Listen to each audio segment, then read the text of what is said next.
Sylvester Rios. Ladies and gentlemen.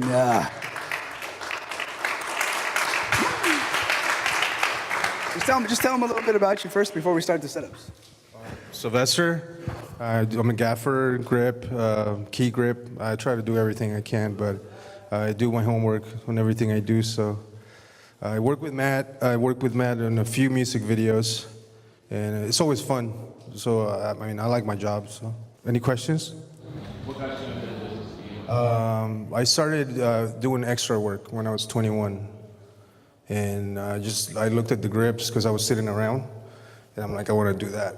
But I was always doing different jobs, construction, and I quit college because I was a musician. So I was gripping. I was gripping and then playing my drums with a few bands. So this was perfect for me. Yeah. What's up? Have you ever been on a set where, like, the director, like, let's say Matt, where he's like, he trusts you and say, you know, I'll let you be creative in this. Like, you may have vision, but does he give you like free? Yeah, he does that all the time. He actually calls me a DP sometimes, but I'm not. Yeah. A lot of the times that we'll work together would be on jobs where I don't actually have a DP. So like I don't think I'm physically, like I'm not the DP because I don't do all the setups. So what I will do though is, and that's kind of what we're gonna go over here, and this is from like a very like prosumer level, guys. Like, you know, there's times I work with people like Raul and Becox, like, you know, my level, like, I need to know certain aspects, but I don't need to know all aspects, you know what I mean? And I don't need to know all aspects with Sly either, and that's one thing that I really appreciate about our relationship is that I can kind of send him a look or send him some good references, and he can get a pretty good idea of what we want, and at least he'll hit me with whatever it is. Which one do you want to do first, the beauty? Okay. Ladies and gentlemen, I'd like to welcome to the stage Miss Nargis Fakhri. Come up here. She's gonna be my model for the day. So like this is what I wanted to do, because this is pretty much what we do. How long did it take you to build this though? 15 minutes. 15 minutes? But that's because I had to run to the truck, right? Because he had to run to the truck. Build in 10 minutes. 10 minutes. So all stuff from Quasar Science. The Q-Lion tubes, they're battery operated, so they're pretty sick. You know, if you like run and gun. So from a rental standpoint, because Sly also does rent, you know, he does rent equipment, he does own a truck. So if I also want you guys to get some kind of numbers in your mind, you know, like normally, like kind of what's. Well, that's why I'm dealing with gear, because the rates kind of suck in LA, like being independent. But I manage, like, because I started investing on gear, so you have to invest on gear. That's if you want to deal with cameras or lighting. I don't want to be a cameraman. I like gaffing. I like key gripping, so that's my thing. But so I do invest most of my money on lights. So, but I do work with people, like the guy from studio. He says he works with people's budgets, so that's what I do. So I can't say like I have a specific budget, but so I have to work with people. Being independent, well. What's your truck? You want to say numbers? Okay. Well, I rent my van starting from $300 to $2,000. It's a 1-ton package. I have a couple of those. So you could really call it a 3-ton package if they ask me for like a feature or like a small short or something. I only take like small jobs. I worked on big jobs, but I like working on smaller sets. So everything from my rate, as far as me, is like starting at $350 to like $1,000. Sometimes they offer me more. A day, yes, it's a day rate. That's separate from my van. Because people, when I tell them, hey, your truck is like $350 to $1,000, they're like, oh, you know, they think it's for me too, but it's just the gear.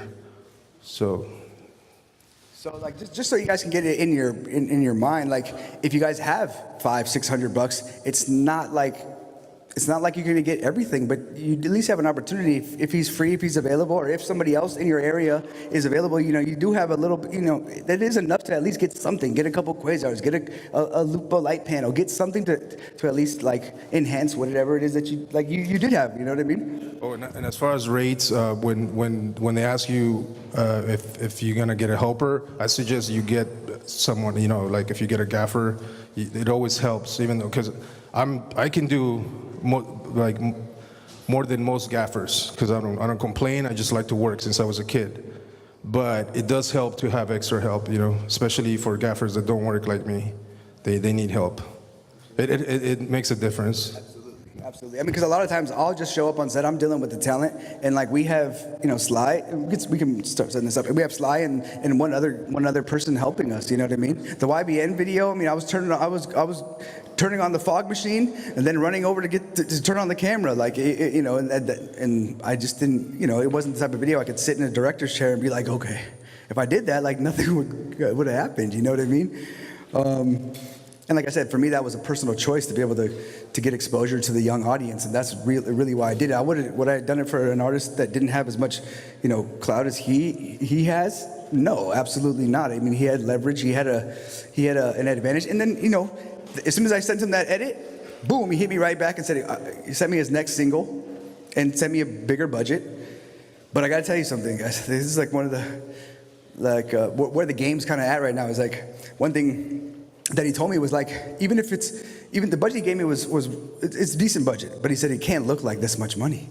And I'm like, I've never heard that from another artist before, but right now where the market is like being authentic is reaching us like as viewers. The way that he promotes a lot of his stuff is through, unfortunately, cell phone footage. Not that I'm not saying like I'm a fan of this stuff, and I used to be very, very, very like rebellious towards it, and like very like, no, that's not the way you do it. It has to be a 4x, it has to be a 16:9, crop box and a 2.35, and that's cinematic. And I was just so anti, like the trends. Like I just like, no, it's gonna die out. I guess I don't know what I thought, but so he only uses that. He's like, it can't look like it's this much money. So like you might get an artist where I don't have to make it look shitty, but I can't make it have a certain production value where his audience no longer engages or trusts that he's at that level, and it's definitely a new challenge I've gotten, So normally what I do is, it's not the best representation there, but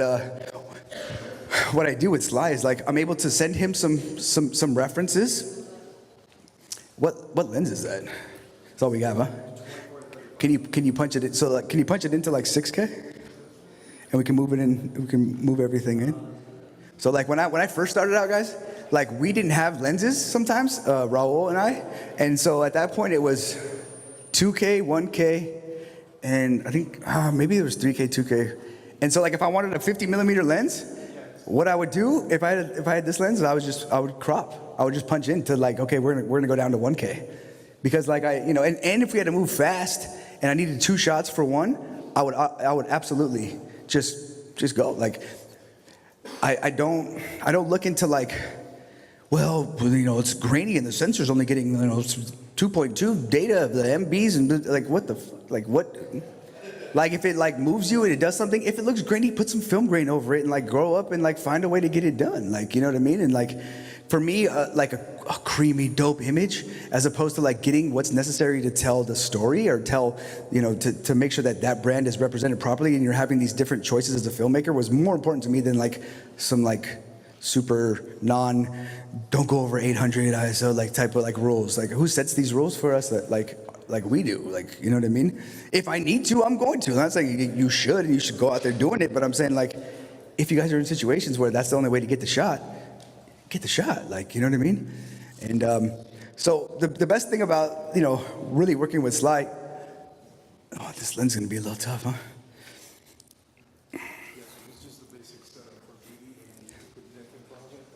Yeah. And can you strike those backlights for me? And then bring me one quasar just over the top as a back. So one thing that I really look at is, where's the monitor? Okay, I can't see it. No, it's okay. No, let them see it. But what I really look for is backlight. Like that is, as like a music video director, even in like interviews, like, no, let them see. I don't need to see it. I got this monitor here. But even for like interviews, anything, like backlight is crucial. And that was definitely inspired by Raul. I mean, obviously I learned 3-point lighting and I learned like all the basics of lighting in film school. But like he says, they kind of give you the like very generic version, right? And it's like not until you go out there and kind of like create your style, that you learn like what's possible and like what you like, and then that kind of like becomes your signature. And it definitely becomes something that you're comfortable with, and there's certain brands that you can use it for, certain brands that you can't, you know?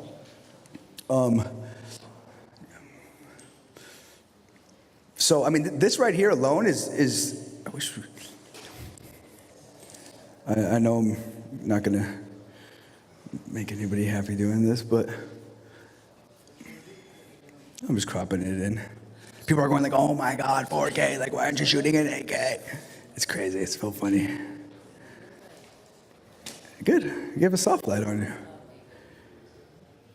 You want to put it from the side and put diffusion to try it differently? Yeah, so like, so this could be straight on. I mean, this would be more for like, you know, an artist where you want to maybe put some glasses on them. Actually, can you give me just a one quasar like backlight? Yeah, because it's going to be a little bit sharper. Because once you put the diffusion, it's going to be really, really soft. So this is going to be a little bit more like punchy, guys, like a little bit, you know, a little, and it's four lights. You know what I mean? Like, I think a lot of people like get confused on Instagram or on social media, YouTube, whatever, and you guys see like these big trucks and like all this stuff, and like, yes, there's some DPs that use that, but I have to say like some of the best guys I've been around are very minimal with what they use. They like with what they use, and they make like wonders. Like they're like, yo, let's put a 2K into this, and then bounce it back in, put a 12 by, and we're good. And I'm like, okay, yeah, do it. But the thing is, like, they're not bringing in all their equipment and like just to like post a picture. Like it's not beneficial for them because they know that at the end of the day they want to get home on time. They know what it takes to get it job done. Like just because you have a bunch of lights on set, like doesn't mean like your client's gonna be like, oh shit, that's dope. Like no, right? You still have to look through the lens. You know what I mean? And so like you really want to focus on that as opposed to the gear. And honestly, as young as like smaller budgets, 5K, even 10K, 15K. You're not going to get the lights that you want, like you were saying. You know what I mean? Like you guys are not going to get everything that you want. So master the lights that are going to like go a long distance, you know. And the reason why we use these particular lights for this and got these brands involved is because these lights here, I mean, these guys can do everything. I just shot a music video with one light panel and a couple of these, and that's all I used, you know. And that's literally all I used. And it you know, can you back it out just a tad? Do you have this on like individuals? Yeah. Cool. Just like a little bit more. Or you can just put it here and put it high, or just so I can see it in the frame. So like the first thing that you want to do, guys, is set. The first thing you want to do. Anyone know the first thing to do? Like what you would do if you were going to do a light a scene? Anybody? No? Huh? Yeah, that's good. That's good. But first thing you want to do, set your camera. Like set your frame, and set your frame to the widest possible. Like the widest possible. Why you might ask? Because you want to make sure that you shoot your wide with all your stuff that you're going to need, because as you go tighter, you're going to need less stuff, and you're going to need stuff closer. So if you shoot your close-up first, then you're going to need to bring everybody back in and move everything out. And like it's so counterproductive, you know? And really like your wide shots are going to be kind of your establishing shots anyways. I mean, that's what's going to convey to the audience what the overall world is. Are we in what world we're in, and kind of like be able to set the scene anyways. I want it from the, like, yeah, I mean, that's the nice side there. Yeah, I want it from the back. Okay. So then this is what you do. This is what you do. Like you literally work with them off a picture. You know what I mean? But having those sort of references, if I had like a shitty reference here, I really didn't know what I want. I just kind of put a picture in there just because like, oh, okay, like it has a picture of a girl sitting on her director's chair. Because that's what I used to do. Like, I got to be honest, that's what I used to do because it was so hard. But now I look for more sort of like, okay, what's the mood? What's the energy? What's the tone? And what is the energy, or like, what's the emotion the lighting is conveying, you know? And then we're able to play. Go ahead. Yeah, you're right in my, this it's a wide angle. You can just, yeah. So like sometimes, guys, we call this Hollywooding. Anyone know what like Hollywood means? Yeah. So like, you know, it's not something you want to ask for all the time, but occasionally I'm just like, yo, like Hollywood, like I just got to get this shot off. And so like he'll man the light and I'll pop the shot off, you know? And then when I'm here, you know, if If it's a music video, most of the time I'm gonna be here, and I'm gonna shoot at, yeah, I'll shoot at, I won't even, there's no such thing as standard, you know what I mean? So I'll shoot at a shutter speed that's like not going to be jittery, but it's still going to be crisp, because like music videos, I don't know, something about the sharpness. Unless it's an R&B record, then I'll definitely probably show the shutter speed will be less sharp. But for most parts, like most people enjoy the crispness of effect. That's what makes it look the way it looks. I mean, yes, it looks more digital, but we're in a digital era. Like I said, I'm tired of fighting what's already there. I accept it and I move on. You know. I mean, so like this would be here like this. I would normally crank this thing to like that. Yeah. And then, you know, you open up. And like these lenses are cool because this lens also like allows me to do this, which like, I mean, these are not like the way they're gonna teach you in school. Like DPs are like, oh, that's wrong. Like, you know, people, it's okay. Like I'm okay with that. You know why? Because like in the editing like this, I'll do a take regular, and then I'll maybe do a take where if I don't have a flicker box or I don't have the ability to get certain things, I'll do it with these lenses allow you to kind of get something in there. You know what I mean? You put a lens flare in there, you put a little bit of this in there, and now you get like a little bit of this, you know. And then I'll also I won't shoot my shutter that high all the time. You know what I mean? I won't. Oh, you can't see it there, huh? Copy. Oh, it's gonna be like, yeah, I'd say like 1/500, 1/800. Like I get funky with it. I definitely get funky with it, you know.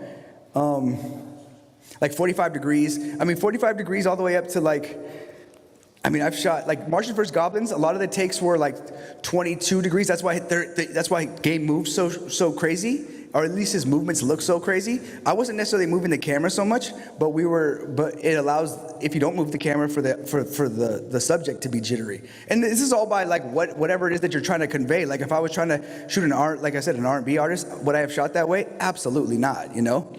Get the nice little eye light in there. Can they see without? And then without, yeah. Put it in. Yeah, a little bit. And so this is what we'll do. Like we'll play, you know, we'll play off of that, and that's kind of like off of that sort of image.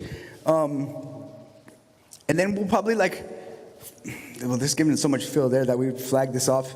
Yeah. I mean, we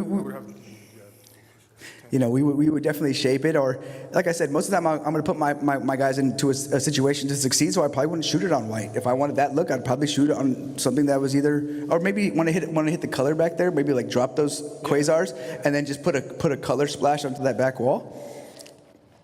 And kind of, I think simple terms, guys. Like I think like what's the easiest, most efficient way to get this done? And like I know these lights are gonna. They give you enough to like do certain things. They're not going to give you enough to like light up this. Actually, no, I take that back, because I shot a video in here that we had way less lights than this, and I shot the entire middle section of this where the lunch is at here for a rock video. The one that I shot the fake mirror that I cut out a wall. We shot that with half the lights here. You know, it was a 5 shot, but it was just the ability to like to try it. And but yeah, so in my mind, I'm gonna try to think of like we should flag it off. We should do all these like specific things. But if I'm gonna shoot 2 shots here, 3 shots here, okay, how much time of my day do I need to like manage? You know what I mean? Like, what's my most important shots? What do I need to get to? What do I, and you kind of want to be able to like know that beforehand. You don't need to like necessarily know your entire path, right? But you want to know. So you want to put it vertically so that it's out of our frame, just for the frame. And so you want to group those like shots that you can get done quickly together, and obviously you don't want to shoot a colored RGB shot and then jump to a white beauty shot and then go back to a colored art. Why? Like, it doesn't make any sense. Knock out anything that's relatively similar. Obviously anything that's going to be in the same sort of location, group that together. And while you have a lens on, before you switch it, or before you go to, because what I do a lot, guys, is I go from gimbal to handheld to tripod. I like to get all 3 of those. And it takes time to put this on and off the body and everything like that. So what I'll try to do is, if I'm here and maybe I want a blue pass next, or I want something else, I'll switch the lens out a couple times and then switch the light out a couple times, knock out everything from this from the slider standpoint, and then I'll put it onto the sticks and knock everything out from there. Then I'll put it onto the, and then just change the light if that's the easiest factor in that sort of scene, right? Or if it's bringing a talent in or whatever the easiest factor is. But it's something like, as all around filmmakers, you definitely have to think of beforehand, like, what's the easiest route to success? But by default, you have to be able to see what the end result is, right? Because you can't like structure that out properly if you don't know what it is you want to go to. So, like for the YBN Namir video, I showed up here. It was supposed to be outside, and it was pouring rain that night. So I showed up outside, and it was just flooded.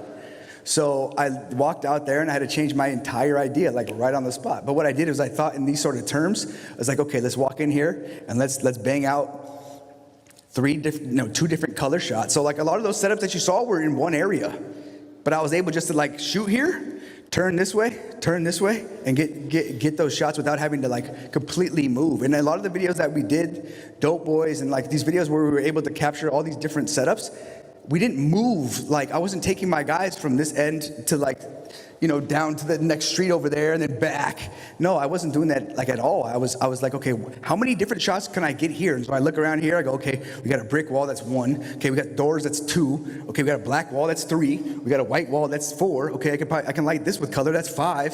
So that's 5 different scenes I can shoot right then and there. Like, and my guys can stay within I could be shooting this while Slide's setting up another Kino and a Quasar and the Lupo light over there, and I'm knocking this out, and then by the time I move the camera over there, he's already setting up the white one over here, and that's the way we work, and because like we're not recreating the wheel, you know what I mean? Like we want to get the job done, we want to get it done efficiently, and we want to like have some fun with it, but we want to be strategic with it, you know what I mean? And you want to waste your time in pre-pro, like not waste your time, but spend your time making your shot list. Storyboards, people ask me all the time, do I storyboard? I don't storyboard. I don't. I've never had a video where I've had like enough time to storyboard. I storyboarded twice. Both times were for a product, vodka product, Ciroc actually. So we brought a storyboard artist in, and they did like a quick storyboard of what the Ciroc bottle was going to actually like do in the video, and like who was going to live around it. Was it girls? Was it guys? Was it confetti? Like what? They wanted to see that because they were giving us $20,000 for the video, so as they should, But most of the time, like, is it necessary? That's on your terms. You know what I mean? I wish I definitely desire jobs where it's a little bit slower and I can take the time to create those. But at the same time, if you look at the budgets and you look at the hours and you start doing that math, it's like the 80-20 principle, you know what I mean? Like, 80% of your income is going to come from 20% of your clients, and then like 80% of your time is going to be wasted by it's literally going to be that way. And you have to figure out like what's more important to you guys. And by figuring out what it is that you want to be the end of the day, is going to help make all these decisions. You know what I mean? Like it's going to help you so much. And I know it's like cliche and whatever, but it's going to help you. It's going to help you decide like what you need to spend your time on and why you need to spend your time on this. But I spent 10 years doing this. I did this with Raul, and I did this, and I do this all the time with Sly, and I love it. It's great, So Sly, let's can we cut off maybe like 2 of these so we can see what 2 of these looks like?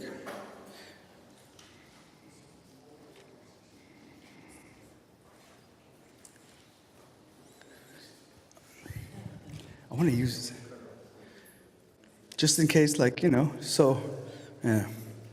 Can you give that to us on the side? I'll do the soft one. Okay, put on just completely side contrast. Yeah.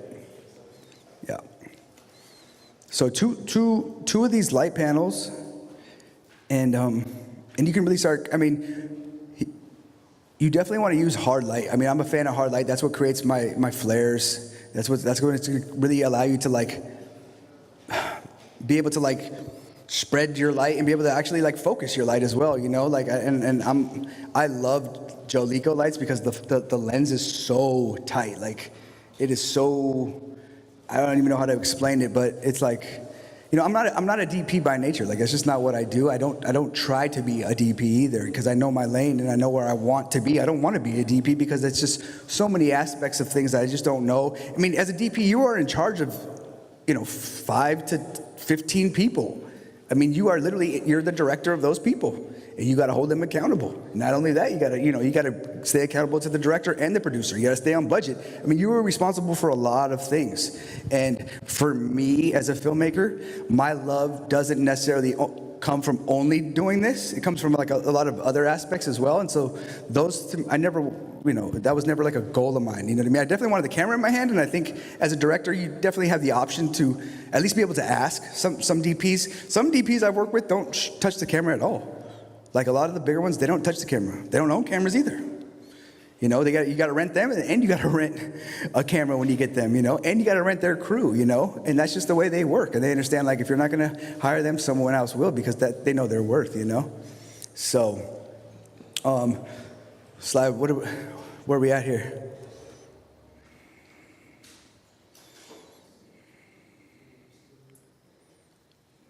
Yeah, we got a little wild with our stingers here. One thing that Slide's really, really good at is like you want to stay organized with your stingers, which are just the extension cords, if you guys don't know the terminology there, right? And but like for a couple of reasons. One, obviously you don't want your crew tripping over them and all that stuff. But more importantly, you want to get the fuck out of there when you're done. And not just because like, oh, I'm gonna get home. No, because like sometimes you might be down to the last minute with your location. And if your wires are all over here, left, right, like that might cost you $500, $1,000 just for that. And like the way that it works with most locations, like, yeah, you might pay $500 for the whole location, but like it might be $500 for 5 minutes over. So you have to read that contract. You have to talk, you have to communicate. And a lot of the times, like, you're rushing to get out of there. When they say tail lights by 6 p.m., that means like you guys are out of the building, like getting on the freeway. Yeah, you want to kill that back or kill these? Kill these ones? We can do a little bit of both.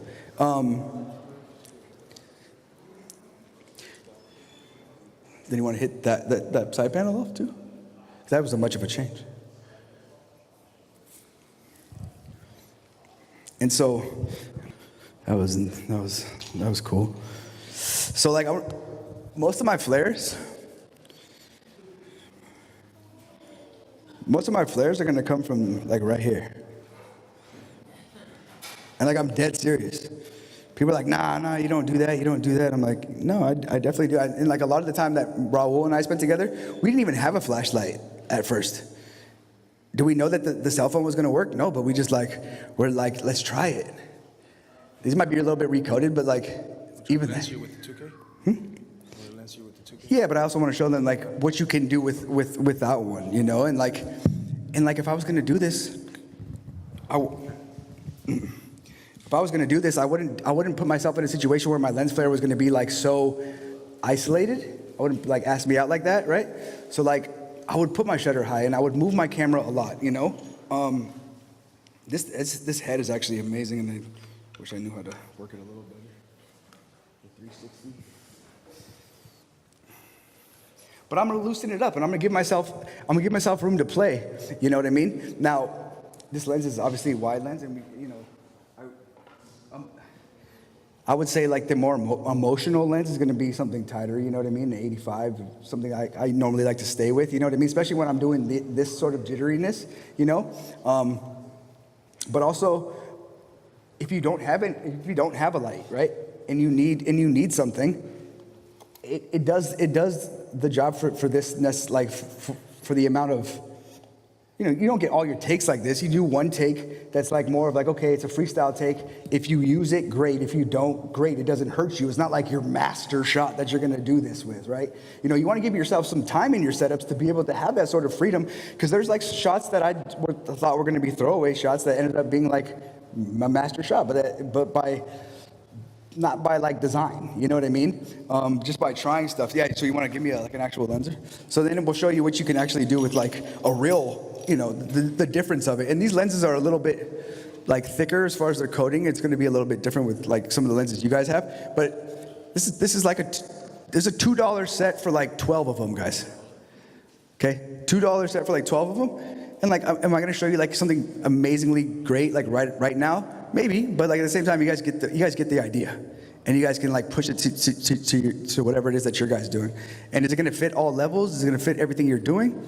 Probably not. You're doing like a golf special. Like, is this going to work well? No. Like, you know what I mean? But but you have it in your repertoire, like you have it in your back pocket. And then if you work with it a little bit, right? And I learned this from Raul, because like Raul is the master of like doing everything. So like I pull my own focus. I like pulling my own focus, and normally I like pulling from the actual lens itself. But what Raul taught me was like, he would be doing everything. He'd be doing like this and this and this and like all at one time, right? And I do that a lot. You know what I mean? And he'd be laying on the ground and like, it was amazing. But he. Let me show you. Yeah. No. Like, thank you. Hell yeah. Well, actually, to get this look, you have to be on a tighter lens. Actually. Yeah. No, the lens is just like. Yeah, this lens is too wide. But what I You might be punching. might be able to punch in. But in order for this to work, you have to go on tighter lens. You want to have a light hitting this. You need to We're gonna flare get that it. in there, but like sometimes you don't want the light in there, you know? Yeah, no, for Go sure. up on these sticks. So my style was doing this, being able to operate, and then You see that at all? shaking the camera at the same time. What's that? You see that all? Is it level? That- Oh yeah, it's helping a little bit. And so like we would just try stuff like this is what we were doing. Like if I had to be like this, like action, I would do it. Like what? Like who am I to be like? No, I can't do that. Like we rock and roll. Let's get the shot. Let's move on. Yeah, and then we just use this for transitions or whatever, and then give it a little shake, you know. So I would do this, get rid of this, and then do a little. But this actual head here like does like full 360s and stuff. Yeah, Raul like he's the one who taught me like that. So when you guys see me with the camera, like one of the things that I did. A lot of people ask like, okay, well, how do you get noticed and how do you do all that stuff? And like, I had the same sort of question. And what I did was, I had this idea one night and I was like, yo, let me do like a split screen with like the behind the scenes and then like what the actual image looked like. And that was like 4 years ago. I did the first one. And that like really, really helped me because now everyone sees me with the camera and it just, huh? What shutter do you have on there, Aurora? 144. What frame rate? No, 145? 144 the shutter. 144, short angle. So yeah, for the shakes, all I really want to do is like keep the head loose, both tilt and pan, and then that way you can be able to just move. You want to use this thing too? You can do that too. Yeah, he's the master, and like I learned the camera pretty well. Yeah. And then so what I would do is, even though I had an AC, I would put my own focus. Yeah. So it helps pulling your own focus. That's the best thing you can do. What you do is, as I'm racking, as I'm whipping, I'm doing my focus too. So. Yeah, one of my favorite videos, actually, I shot it here, and I did the whole thing handheld, and I just took everything off, and they're like, "What are you doing?" I'm like, "I just want everything off," and my first AC was so pissed off because like, what am I supposed to do? You know what I mean? And I'm like, it's just a creative choice. It was a choice I made. It was a stylistic choice. It wasn't just by just by my ego choice or anything like that. It was like, okay, I want some footage that's going to be a little bit of. I'm not the best focus puller. Raul's much better than I am. I don't even know which way I'm supposed to go, to be honest. Like I just find it as I go. But it's worked for me. It worked for me fine. It worked for me great. But it definitely ruffled some feathers, but at the same time, we were able to get what I needed to get without having to shoot multiple takes of it and having to go, okay, cut. All right, I want you to move a little bit more. I want you to pull some recs. Because a lot of times your first AC will want to keep their focus, and he'll want to like, tell me when to rack. I'll rack when you tell me when to rack. And then you're like, rack. And then, he's like, oh, and just, it takes a little bit longer. So like a lot of the times we're on a tight crunch, But we definitely played with some things, and we were able to play with it. Can we put this all the way to the side? Let's just give me like a split contrast. I just play with different stuff, just give it. And like another thing to do, I did it at another video was I didn't have any of these. I forgot them. You can actually get one from a rental house. It'd be like a diopter. They're actually meant to like shoot super close-ups of like things, but a split diopter. They'll come in like a set, and you can, that's what we use a lot for like our actual, but these things work great. They're $3, $3 for that entire pack. Your key light, your main light that you want to hit your talent with. Now, what side it comes from? I mean, it's the main light. It's your key light, right? Your back light, and for this particular one, we're gonna do an edge light like, yeah. Oh, for this. Can you give me more? Just more. Slides 2. It's I want one lit, one off. I want like, yeah. That's all off. So now I need to, if anything, we want to walk this in here and put the panel just light here so that it's, and it's like, sometimes it's as easy as that, and sometimes it's not as easy as that. Sometimes it's like, no, it's not supposed to, it's a combination of things, but I have an idea of what it should look like, and I have like an idea of how to deconstruct it once again, and I have a vision of what it's supposed to look like or what I want it to look like, and then, okay, if there's a side light, if they have half their face lit, it should be a light from their side of the face.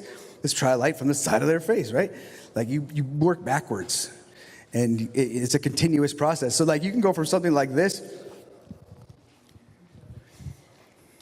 and no, slide, move this in right here. Give me the light panel. I mean, just right on the side. Profile, maybe a little bit frontal. And if you don't have these, you know, like I had a water bottle. Yeah, a water bottle, cut it, and then put a little bit of water in the bottom of it, like each take you do. It works wonders. Or get a glass. Like if you guys can find a glass, like a Coca-Cola bottle, something like that. Literally just crack it, and all those little like pieces will come out. You'll find the biggest piece. Works beautifully. Let me see. Frame up, Rara. Frame up. See, that's what I'm always saying, right? Frame up. So like some of the terminology too that we'll do here is like on a regular set. My first. I know. Look at the camera. Can you look at the camera, please? Thank you. And once again, like I think, I'm trying to work here. You know what I mean?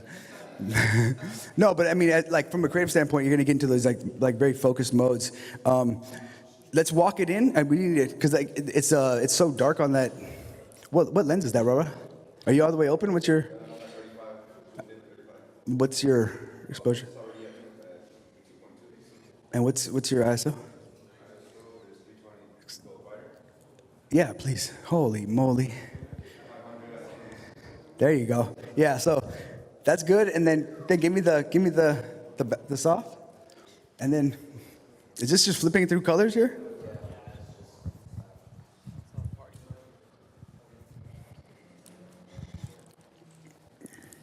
What is that crack? Oh, it's this. It's like, can we strike this and then give me this, but give me this like just barn doored in to see the difference of that, and then give me a little bit of fog. Give me a strong backlight from here with this, just very angled in with these barn doors, and just a little bit of haze. Perfect. So like the number one thing you guys want to get, and I would recommend this for pretty much every shoot you do that you can kind of afford it though. Even like interviews, even like simple like we did a lot of content. We did this whole documentary series that I created called Up Close, and it was just about pretty much anybody successful, like their their story of success, but their story of struggle and how they overcame it to get to where they were. But even in those interviews, I used light fog or something to at least create some sort of atmosphere, because then it at least gives you some density within your light. It allows your light to spread out way farther than it does if you don't have that. I think it's $50 to rent. You know what I mean? And I always think in terms of renting. That's me though, because like for me as a director, is it beneficial for me to own equipment as a director? Not very, I'm not a rental house. I don't want to be a rental house. If anything, that actually hurts me as a director to be a rental house, because now I'm thinking rental house. And I'm not thinking directing a feature film or spending time with my family or building relationships or something like that. You know what I mean? It definitely hurts me. And that's something that I get asked a lot. Do I buy cameras? What camera should I buy? Stuff like that. And the biggest thing I'm going to tell you guys is like, buy a camera you can afford. Buy a camera you can afford. I have the A6500. Jonathan has a lens that he put on there, and it's a $22 lens on Amazon. And I'll send you guys the link. It's the most amazing lens, like for this little camera. And I shot music videos on the thing. And unfortunately, like most clients probably wouldn't think it's like the most attractive thing in the world. But like, you're not paying me the most attractive thing in the world either, right? So like, guys, we have to be able to like value ourselves, value our skills, and be able to like, just because they want a red, or just because you think they want a red, or whatever it is, then maybe you're undervaluing yourself because like you got to think about all your time, your phone call, your email, your shot list, all these things, and not just like, oh, well, it's a one-day shoot for like 6 hours. Like, no, you know what I mean? It's not that, because you're gonna end up spending, and then you have to travel. It's like, well, it was only a 1-day shoot. No, you traveled for 4 days. That's 4 days. That's 5-day shoot. Well, not, we only shot for 1 day. Yeah, but you were out of work for 5 days. Then you gotta edit the thing. It ends up being a 3-week project, you know? And so if you're not thinking like that, so Robert, can you go a little bit wider now? Just go out to, I think it's at 2K right now, just go out to like 4K. But, oh yeah, see? There we go. And then, yeah, I don't want to go that wide. But you see how that fog is able to like just cover that whole area up? That was like, you know, obviously it doesn't cover up completely, but it creates a whole different vibe and a whole different mood. And this is a little excessive, you know, you want to air this stuff out and just kind of like create a low level of it. But for music videos, I mean, this is what we do. I mean, it's as simple as this, guys. Like, it's nothing more than this. So like what I actually do, Sly, is that a RGB? That one there, the side light, your key light? Yeah.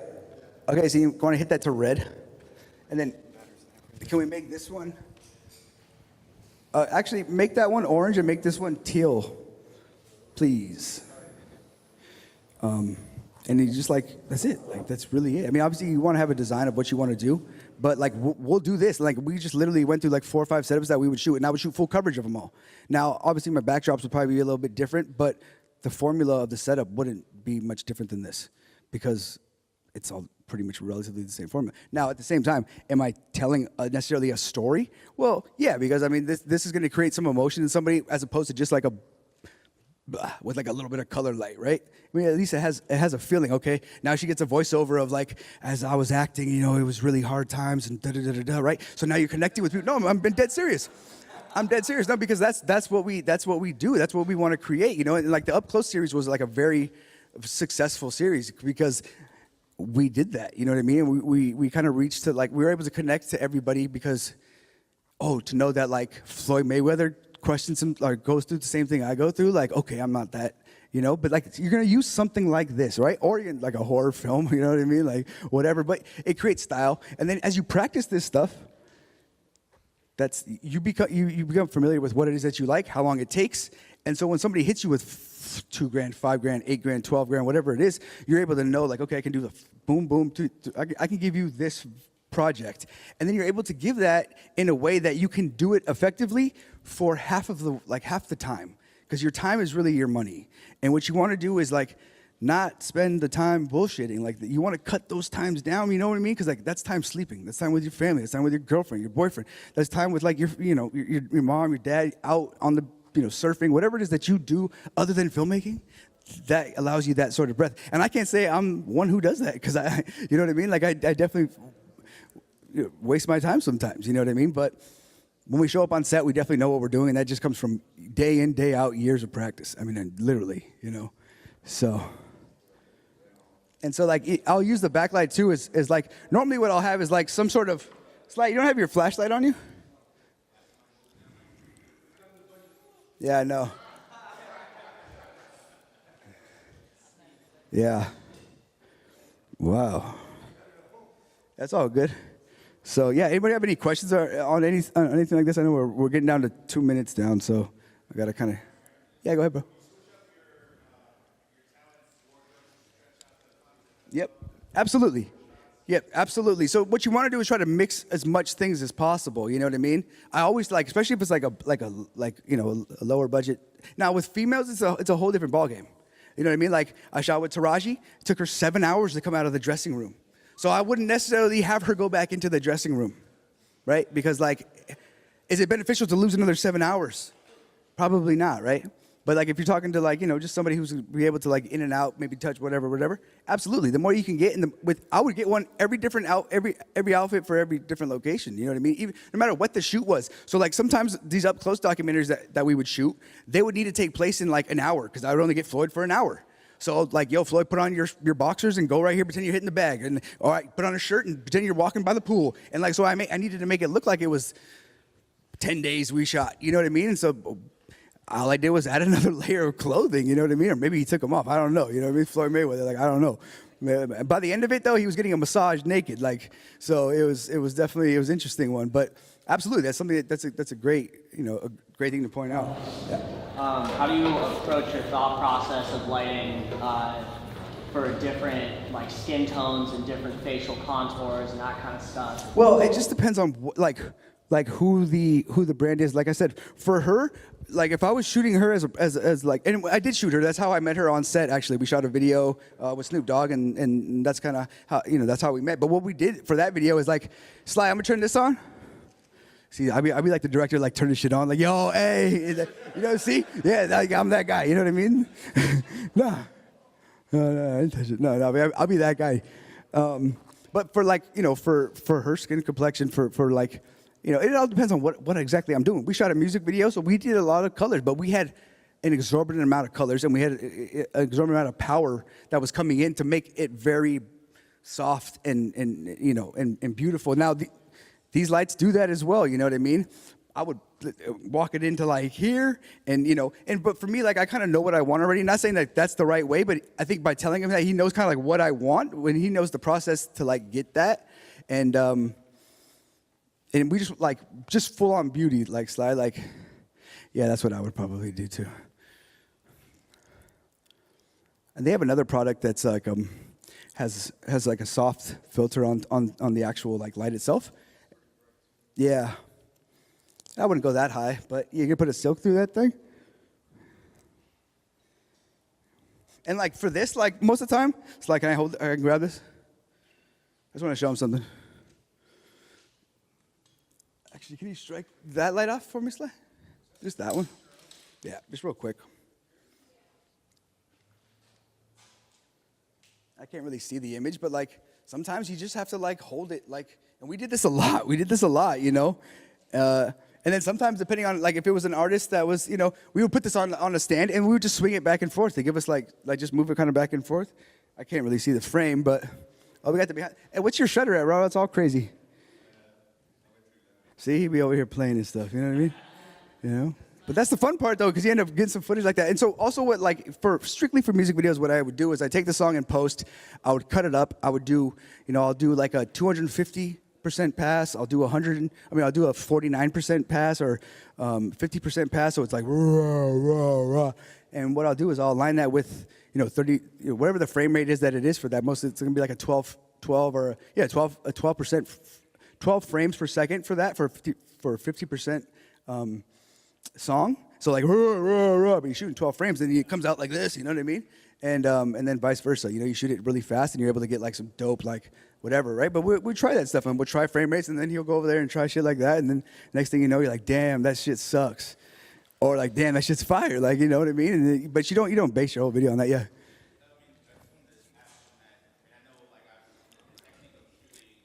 Right, go handheld. Just go handheld. Yeah, a lot of like, go ahead.